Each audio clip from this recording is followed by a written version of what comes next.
Shut up, blood! Oh, bore me, then, Drama. Where's the red sauce? Why are you gay? Jeff. Jeff.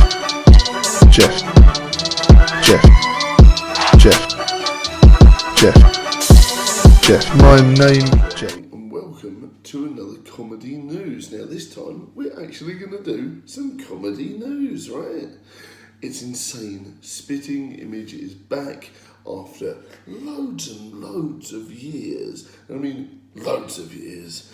It has been since 1996, which is an insane amount of time. So it came out when I was 4 years old and finished when I was 16. It's an insane amount of time. But the main reason why I want to talk about this is because it is groundbreaking. For years, everyone has been oversensitive, over-worrying, upset about lots and lots of small things. Now, Spitting Image will just either really do well or upset lots of people, or maybe flop.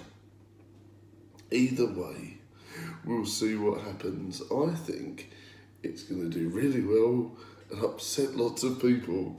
There's going to be lots of snowflakes out there. They're going to feel a tiny bit burnt. Probably myself included, because the jokes hold off on no punches. They do not wait to land. They do not worry about if they're going to upset anyone. They literally just do stuff. Now, if you've not heard of Spitting Image before, which you might not have, Spitting Image is a really, really over-the-top, sarcastic and evil show that uses really gross, horrible puppets.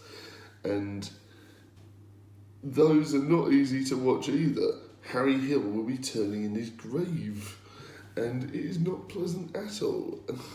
And that adds to the fun. They're over the top, they're silly, they're fun, and they're offensive. It's going to be hilarious. Now, I can't seem to wait to see what they do with Prince Harry, Donald Trump, Beyonce, all these different characters and all these different people. I reckon they'll cover things like coronavirus, they'll cover the bushfire, they'll cover every single thing that's happened within probably the last 2 to 5 years. Everything that probably could upset people, it will talk about. It will bring it up. And maybe it'll make people laugh, maybe it'll make people more aware. Either way, it is going to be great. Apparently it's going to be on britbox, which is a streaming service provided by BBC and ITV, which is pretty insane when you think about it, because obviously for years these guys absolutely hated each other in a way. They absolutely hated each other. It was a war against each other. There was a war against BBC One, ITV, Channel 4 and Channel 5 to grab the highest slots. And obviously now, where the TV climate has changed almost, they're actually having to team up, which is very weird. So eventually we're going to have a license fee paying service team up with an advertising service. This is very bizarre, but apparently BBC want to do subscriptions anyway soon, so that's going to be interesting to see how that works. But yeah, I think this has definitely come of a time now where Sky's become more popular, now TV's become more popular, Disney Plus, Amazon, all these different things have now become more popular, so they're having to release these old school programs to bring back old school viewers. Now, it got apparently 15 million viewers in its heyday and cost 300,000 per episode. And apparently, obviously, when you think of it, how much those puppets take to do, how much everything takes to use, Now, someone obviously needs to get paid to control the puppets, need to learn the lines, they do all these different things. So you can understand why it's going to cost so much money. It's going to be so much fun though, and I'm really looking forward to seeing what happens when the what's it and the proverbial hits the fan.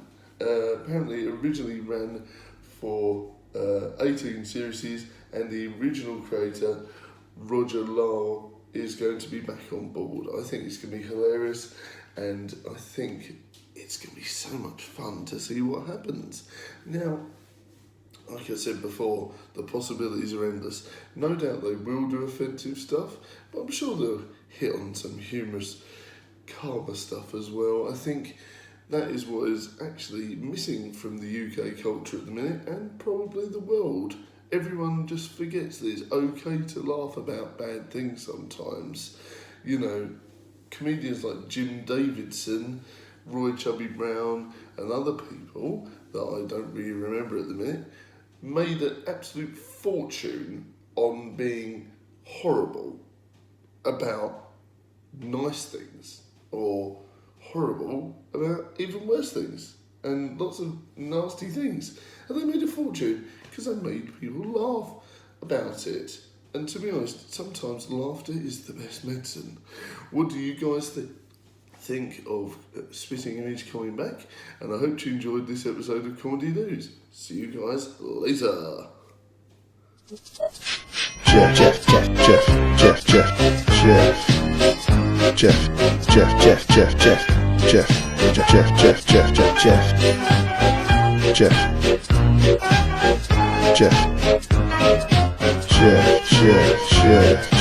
Jeff.